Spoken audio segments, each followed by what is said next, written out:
Hello, my brothers and sisters, and welcome to a special edition of Off the Beaten Path, the show that looks at paranormal events both historically as well as in modern day times. As always, I'm your host, Reverend Hagen, and as always, I'd like to welcome our listeners at SCRMradio.com. That's ScRMradio.com for all your horror and paranormal needs. Now, my brothers and sisters, there's a couple of reasons that this is a special episode. First of all, I just want to thank all of my subscribers that hung in there with me. I have posted, 2 videos over the last almost 2 years. And I want to explain that to you and why we're starting back up again. First of all, I did a little promo video. Hey, new videos are coming out, blah, blah, blah, blah, blah. I'll get into that too. What happened is my autoimmune gig that's called ADEM, that's very rare, that was brought about by an infection. And basically what it is, it's a cousin of MS. But unlike MS, that is progressive and that there's no cure for and is horribly crippling and sad disease, ADEM runs through your body like a wave, doing all kinds of horrible things, and then the wave goes away, and out with the tide it goes. So my gig is not progressive, but what started happening almost 2 years ago now, excuse me, is that I started exhibiting other symptoms, so we had to kind of take a look at that. Happy to say I'm doing much better now, thanks to the VA. Can't speak highly enough about the VA and the doctors there that have really helped me out, both with the straight medical stuff and the psychological stuff. I'm a veteran, and I have some issues, and they have been just phenomenal in helping me deal with my stuff. Great therapists there, great psychiatrists, because Reverend Hagen's got some issues. Anywho's, so that was going on, and then my father started going downhill with some breathing problems and ended up going into hospice care, which I talked about really briefly on that promo video. Well, January 20th, he ended up passing away. His name was Howard Edward Hagen. He was a veteran of the U.S. Navy during the Korean War. Just a hell of a guy. Traveled the world. So I was spending as much time as I could with him, and then dealing with the aftermath of that. And even if you think you're prepared for the death of a parent, there's really no preparation for something like that. So that hit me pretty hard too. And then, out of nowhere, just when you think you're starting to get a handle on things, a global pandemic, who knew, hit us. And that's the other thing we're going to be talking about, the global pandemic and some of the stuff that I'm doing to keep my sanity, and some of the shows that are going to be coming out as a result of that. So, first of all, we're going to be doing, I am the whole operation here, the editor, photographer, writer, and star, for lack of a better term, of Off the Beaten Path, of Reverend Hagen's horrific cinematic dissection, and the other shows that are going to be coming up. Now, one doesn't have a title yet. One is going to start off with me. The first few episodes are going to be some of the scariest experiences I've had as a paranormal investigator. I had a lot of people ask me, what is the scariest thing you've experienced? So I'm going to do a few shows on that. But what I'd like for you guys to do is to send me your scariest paranormal events that you've experienced, and I'll tell them on air. I'll give you credit, of course. Some of them, eventually the show is going to be more of an entertainment thing, where I am going to be telling your experiences as if I was the investigator involved. It's an idea that the old owner of Dungeon Radio and I had talked about for a bit. And whether or not he decides to put this on his radio show or not, or his the new stuff that he's got going on, I still think I'm going to do it here. But during this pandemic specifically, during our self-incarceration, for lack of a better term, not a quarantine, because it's something completely different, but our social distancing that we imposed upon ourselves, rightly so. We're going to be doing a show where I'm going to be reading H.P. Lovecraft. He is, for whatever reason, reading H.P. comforts me. And I know that's insane, because he is one of those writers that really puts you into that totally alien, terrifying space. But for me, it's a nice escape from what's going on. Just to read a story that's kind of out there, but really well written. And of course, as always, I've been a horror fan since I've been a kid. That used to scare me to death, and then I just embraced it and love horror movies. So I'm going to be reading H.P. Lovecraft. Trying to get those out at least 2 or 3 times a week. I would love to commit once a night, and we'll see how that works, but realistically, it'll probably be 2 or 3 times a week. So that's something to look forward to. The real reason for this whole gig, of course, to let you guys know of the new shows that are coming up, kind of what was going on with me, but the things that I'm doing to help myself stay sane during this pandemic. About 2 weeks ago, or maybe longer, I don't know. Time is kind of really off the wall when you're at home all the time, right? I thought today was Monday, and it's Sunday. Who knew at the time of recording this? But one of the things that happened 2 or 3 weeks ago is when I went to the store to kind of stock up on stuff for a week or so. And I went to Walmart here in glorious East Palmdale. And there was almost nobody in any other section other than the food section. The pharmacy was a little hectic, but most of the stuff was already gone there. There must have been 400 or 500 people at this Walmart, okay? And there wasn't a lot of stuff left.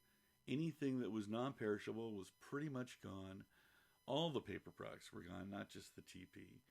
And there were just a lot of really scared, panicky people.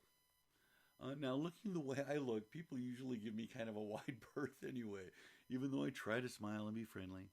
The tattoos, the rings, almost forgot my ring for my sister, who passed away 3 years ago. This is her. It's not an angel ring. That's a Valkyrie, because she kicked ass and took names. I know she's doing it wherever she's at now. But I digress. One of the things that I noticed is when I was friendly to people, when I, especially the elderly, got stuff off the shelves for them, let them go ahead of me. These are the people that this virus could potentially kill. And people were jostling them, were pushing by them. It was really upsetting to see. And any kind of like, hey, what are you doing, quickly turned into a potentially violent situation at Walmart, people. But what I took away from it is the friendlier I became, and the more that I did to help people out in that particular visit, the better I felt, the better they felt. I watched it pay forward. I watched other acts of kindness that, of course, had nothing to do with me. And I'm not saying I started this huge kumbaya moment at Walmart, but just the little trickle of being nice to somebody and seeing how that played out, and talking to the Walmart people, asking them how they were doing. Like, yeah, this must be really surreal for you. And their stories were amazing, of people getting into fistfights over refried beans and that kind of thing. So there were two things going on there. There were the panicky people, and then the people that were genuinely nice and trying to help other people. Now, if we could all do that just a little bit, just to help your neighbor, your friends, your family, whatever the case may be, it goes so much further than the F you, get out of my way, that's my piece of chicken, mister.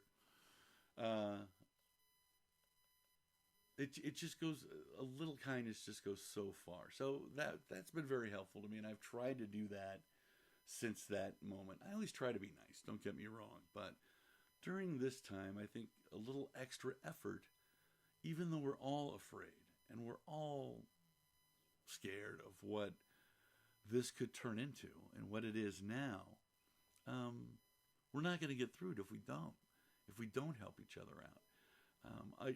What I'm not going to talk about today is politics, blue versus red, whether Trump's great or whether he sucks or any of that stuff, because that's all something I have no control over. Yeah, I can go on social media, go on Facebook or Twitter and rail about it till the cows come home, but that's all I'm doing. That does nothing but either cause more stress for other people or make me feel better for 5 minutes, feel like I've done something when actually nothing has been done. Other than me going off about politics that, again, at this moment, during this pandemic, sure, we might want more from one side or the other side, from this leader or that leader, but ultimately, as the schmoes of the world, right now we don't have a whole lot of control, which is scary in and of itself, right? So try to be kind.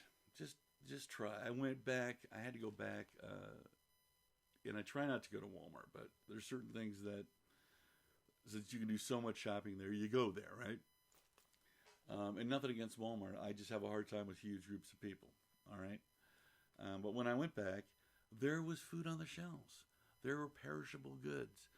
Toilet paper, believe it or not, had one guy handing out, one Walmart employee handing out paper towels with a security guard next to him.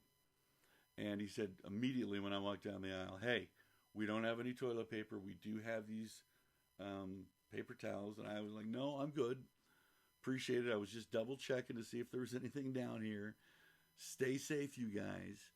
And after talking to him for a little bit longer, just to say, hey, how are you holding up with all this madness? He told me some crazy stories about people, and of course we've all seen it, but people with 5, 6, 12 packs of toilet paper. I get it. This could be a long haul situation, but you're fucking everybody out. Pardon my French. You're screwing everybody else that needs that. Some people have ordered bidets. I ordered one, or tried to, with like the last of my money at one point 2 weeks ago, and we don't know when this is going to be back in stock, because a lot of people had the same idea that I did. So I think probably a better idea, if you need to go shopping, is go to the little mom and pop shops. I lucked out, and that's where I got my toilet paper. They gave me a free thing of wipes, which was really sweet, because I shop there a lot, because they're a neighborhood deal that I try to support. And if any of my friends on Facebook have seen this, I have a ton of stories about the corner store and the shenanigans that go on there. But I digress once again, which I'm apt to do during this thing, because I'm not going to be talking about a paranormal event. I'm going to be talking about this humongous, almost paranormal event, because it's so frickin' weird, this pandemic. One of the things that I'm avoiding is movies about the post-apocalyptic world. I love them, but even watching this movie, Doomsday, which is a great movie, one of the best, if not the best, post-apocalyptic movies. Sorry, all the Mad Max films. I love you guys too. This one knocked it out of the park. But when the pandemic had hit Scotland, they shut off Scotland. And England is now going back in to try to find a cure because the disease has spread. That's all the synopsis you're going to get. When this tactical team goes in, there are all these numbers on the doors. And they were painted for how many people that were in there. So when the government came to rescue them, they would know how many people were there. Well, nobody came. When I saw it, I was like, it's totally going to happen, you know, which is easy to think during these times. But I ended up having to stop the movie at a certain point. I'm going for me, horror movies, other than post-apocalyptic and zombie movies that I've been trying to stay away from, they comfort me because a lot of it is, how do they do that? When people talk about how can you dig the gore, it's horrible. And why would you watch a movie about a serial killer? God, what's the matter with you? For me, a lot of it is the special effects. If it's not CGI, I will look at it over and over again, like, how the hell did they make that look so real? To me, that's really fun. It doesn't have to be for you. If you're a romantic comedy person, God, I'm so sorry. But if you are a romantic comedy person, watch romantic comedies right now. Do the stuff that makes you feel good. I've been watching The Office. I haven't seen that in forever, and it's like I'm watching it for the first time. A lot of bloopers from other shows. Anything that can make me laugh right now, because there's not a lot to laugh about in the world right now. And I think comedy is super important. One of the other things that I did is I fortified my home. And not in a crazy prepper kind of way. But I took all of my ghost hunting equipment, all my paranormal investigation stuff, specifically the cameras, put them in my room and put an IR camera outside. That's motion activated. The reason that I did that was not to sit on my porch with an AR-15 waiting for the throngs of screaming zealots to come and loot my house, for goodness sake. That's the panicky stuff that we want to avoid. No, what this did for me is make me feel more secure. Now, whether I am or not is beside the point. It made me feel that way. I love, you can see by the progression of axes on the wall, throwing axes and tomahawks. I got a ton of these things. I've always liked knives and different weapons. I was trained in a katana by the fabulous people at New School Aikido. If you're in the Stockton area or if you live in that area, they're a fantastic dojo. I'm going to digress for a second because Aikido, the philosophy of Aikido is there are no enemies. Because if you're my enemy, it's okay to hurt you. And it should never be okay to hurt you. Aikido literally means the way of harmony. Aikido. I loved the philosophy. I had to stop teaching it for myself. One, I joined the Army.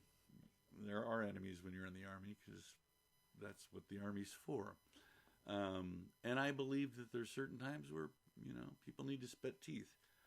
I don't expect anybody else to follow my particular philosophy when it comes to violence or honestly self-defense or martial arts. I don't. I kind of became addicted after I joined the Army.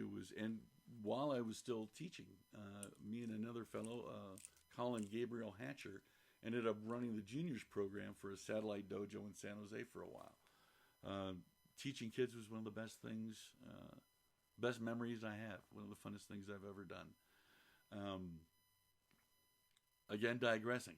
But for me, again, fortifying my home in my way made me feel more secure. The other thing that I did was I go out at night with one of my UV cameras and I look at the sky. Because people have been seeing, in my friends in the Bay Area, shooting stars that don't burn out.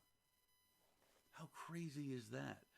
Maybe the answer is the aliens will come down and give us the cure. Or maybe they dropped it on us because we're horrifyingly panicky, scary race of people. Now, I do actually have a theory on that. Because not all of humanity is horrible. We have phenomenal people out there. My group of friends, I love them to death. I think that they, in my opinion, are some of the best examples of humanity. Loving, kind.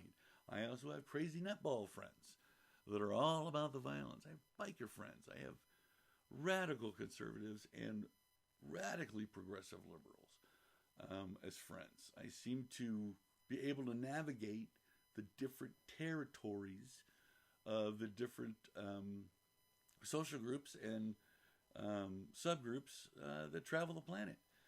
I think most of that is I just try to be a nice guy. See the things you can learn? The thing about that, and one of the things that I think it's important to have a diverse group of friends, and I know I'm digressing here about the alien thing. I'm getting back to it. Just relax. One of the things that I really like about having a diverse group of friends is that you're not just reinforcing your own ideas. You're getting other input. Do I always agree with the input? No.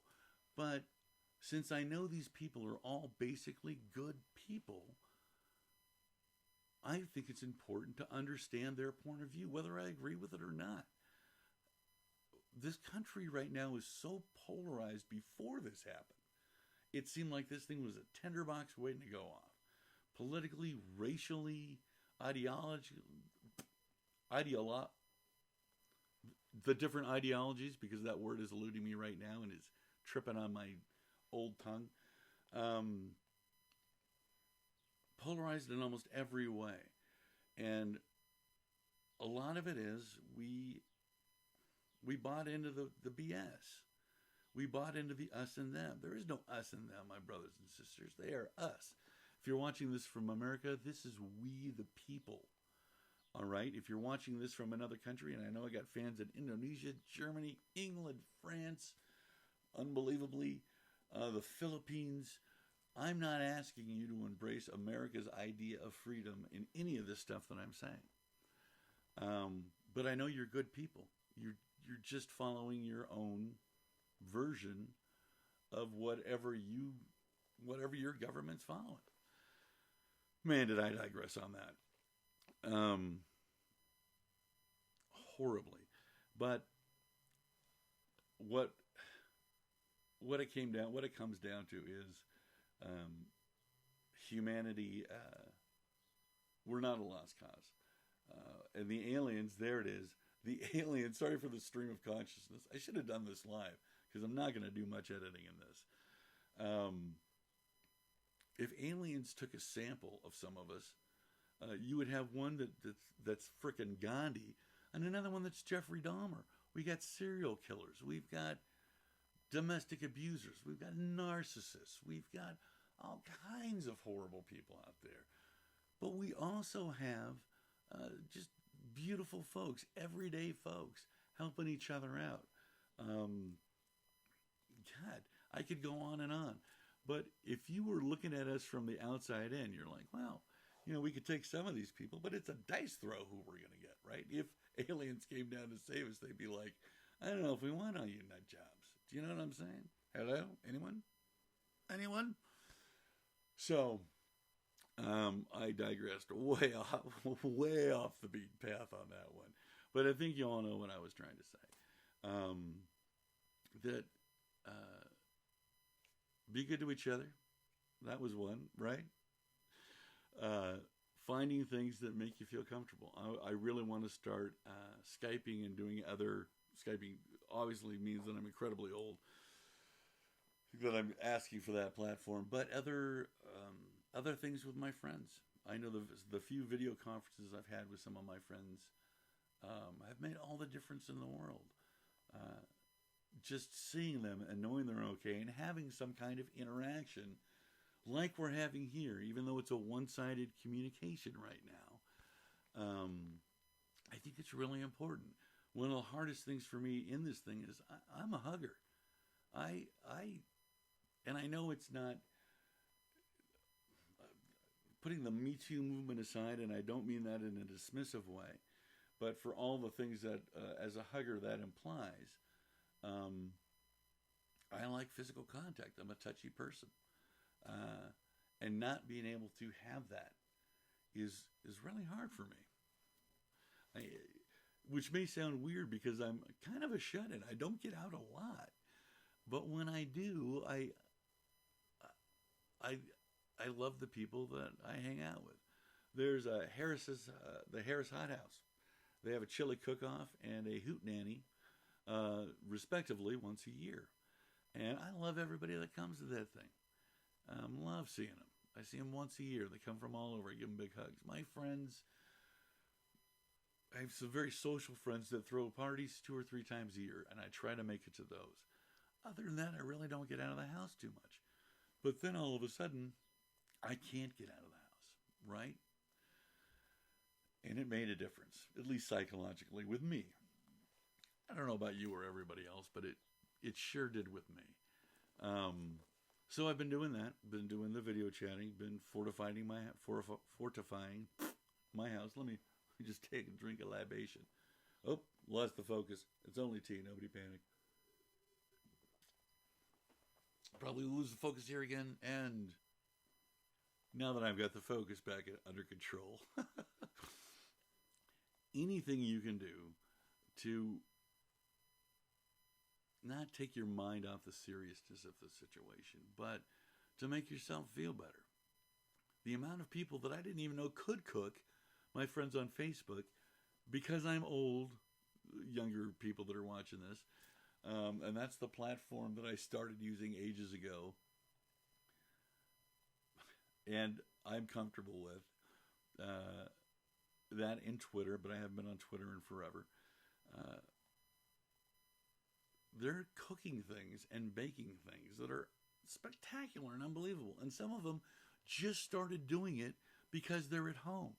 They're ordering stuff online to make these amazing baked dishes. They're exchanging recipes. I think it's fantastic. I absolutely think it's fantastic. One of the things that I've been doing, and I started before the pandemic and have continued, is I've been making canes, which is kind of my carving thing. I made this guy, which is my Cthulhu cane. I don't know if you can see it there, if I'm even focusing on it. I'll have to post some of the videos of these guys. I also made, and I'm making another one, but a Yog Sothoth cane. Lots of eyeballs, tumors, and of course, you gotta have tentacles. Am I right about the tentacles? Before, when my dad was in hospice, I made this skull and bones cane. My son says that looks more like a monkey skull. I don't care. I just wanted a walking stick. And then this other cane that's kind of off the wall, more of a walking stick again, with a hand holding an eyeball. But I don't know if you can catch this, but the hand, it turns into tentacles. And I even experimented with texture this time, because there's these weird little bumps all through the thing. And the tentacles on this one go all the way down to the end.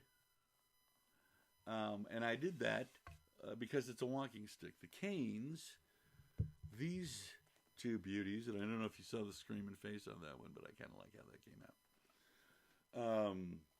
And this has got more eyeballs on it and stuff. These guys are going to have rubber stoppers on the end of them because they're functioning canes.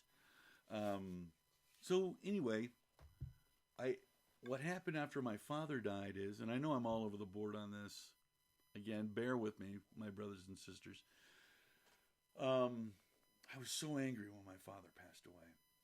And then some of the stuff that I found out about him and how he perceived me. Now, we worked a lot of stuff out when he was in hospice because neither of us wanted that baggage. We wanted him to be clean when he left, and I wanted to be clean with him when he left for the next phase of his journey, when he crossed the Rainbow Bridge and went home.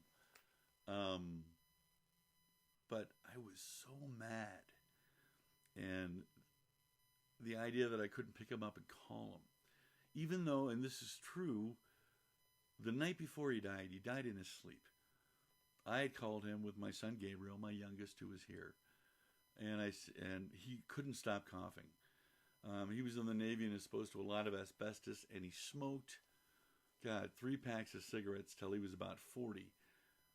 He quit smoking, though. He had, 40 may be an exaggeration. Anyway, he hadn't had a cigarette in 30 years or a drink in over 30 years. when he shuffled this mortal coil, which is amazing. But he still had the CPD, I think it's called. They didn't know why it was accelerating so much. Part of my paranoid brain after the virus hit was like, God, maybe he was an early sufferer of the coronavirus. Who knows? Who cares at this point? He's gone.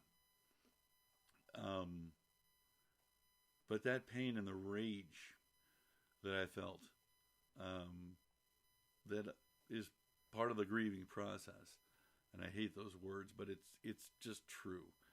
I had to find something, or bad things were going to happen because of my past and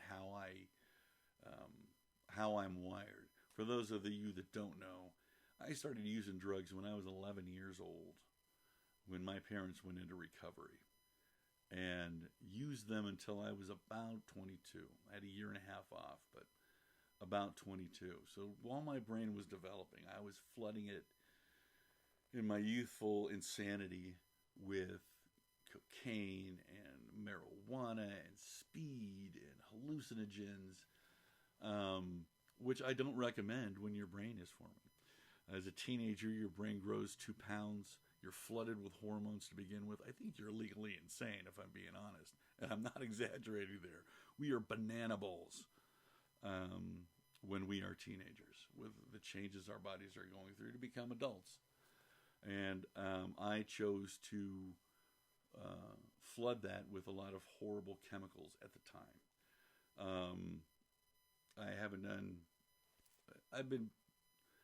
I don't do that stuff anymore. Thank the gods that I don't. But because I'm wired that way, when I get that full of rage in my experiences living on the street, in the army, the other stuff, I get a little nuts. That's why I thank God for the VA, but also to have an outlet. So I was getting these images. I was reading a lot of HP, which I do. And then I'd get this image for a cane in my head. And it was like being a crackhead, man. I had to get this out of my head and into the physical world with such a need, such a necessity, such a almost addiction. I had to do it. And then another one would pop into my head. That's why we have the different canes. And I've got another one that I'm almost done with. That slowly that faded. The more I dealt with my anger and my grief, a lot of those images started going away. But grief is a bitch. God, man, I am babbling like a crazy person right now. Anywho, that's what got me into the carving, and that the carving has really helped me focus on something other than the shitstorm that's going on in the world, right? So find your thing, man. My brothers and sisters, find your gig. If you got kids, man, is this as frustrating as it is to have them home all the time? You're not a bad parent if you're feeling that. That's pretty natural.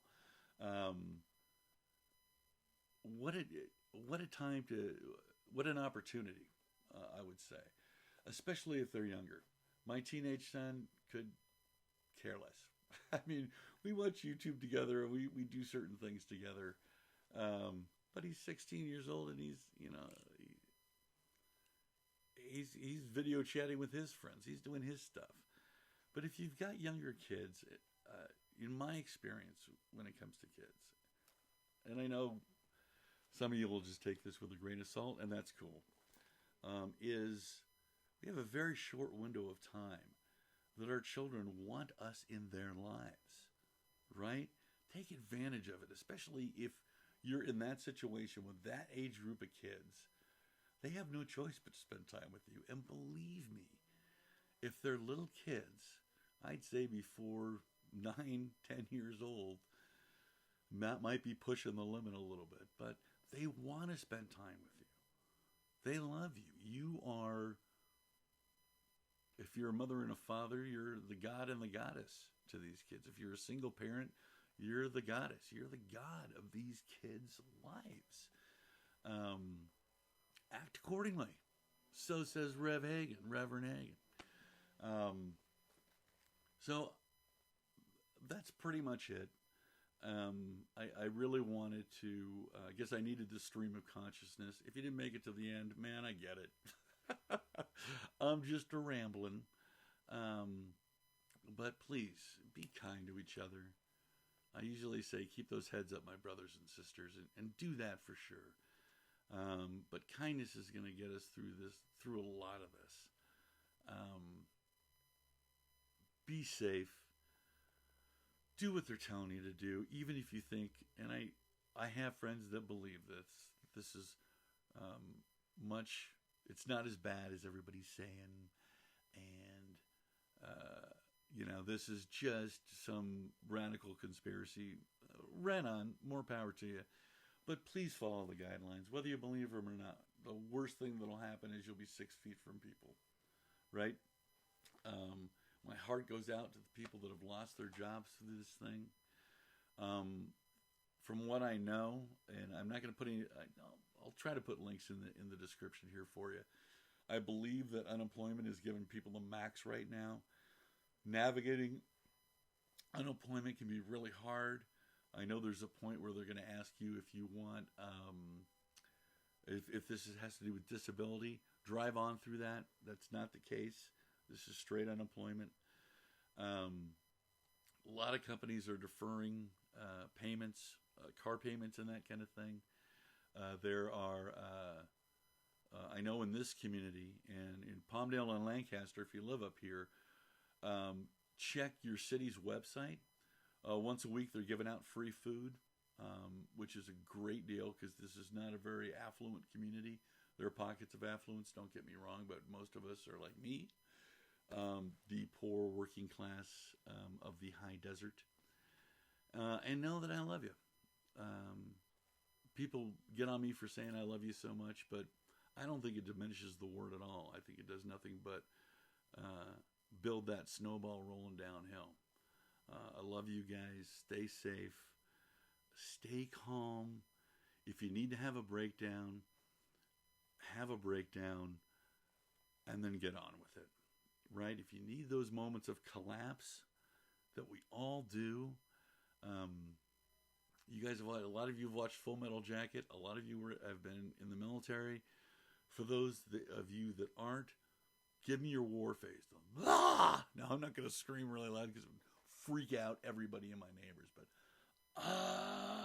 do your war face, man. Scream into a pillow if you don't want to freak out your neighbors. Do something to get rid of this aggression. The only other thing I'm going to throw in before I say goodbye is I used to do this years ago. I stopped about 3 years ago. I don't know why. Try meditating in the morning. For whatever reason, 10 minutes of meditation can really help. The other thing is make a list. When you're at home all day and you're in your pajamas or whatever you're wearing, whatever your daily attire is during this pandemic, every once in a while put on clothes. For me, making a list and actually checking things off during the day makes me feel productive. Whether I am or not is beside the point. But it helps me emotionally do that. So, meditate. Make a daily list. Check it off. It'll make you feel better. Get dressed in other than pajamas every once in a while. That actually makes you feel a little bit better too, believe it or not. Find something that you can do at home that you dig. Find things that will help make you feel safer. Please don't keep automatic weapons at the ready for the throngs of screaming zealots. Maybe that's a good idea, but I think we're going to get more harm than good out of something like that. And know that the Rev loves you, Reverend Hagen loves you, and that your family loves you. And that the social media family here has been amazing in pulling together and coming up with videos like this. Musician friends that have played songs for everybody. I'm just kind of thinking of you specifically. It was great to see you. I love you. And as always, my brothers and sisters, you keep those heads up.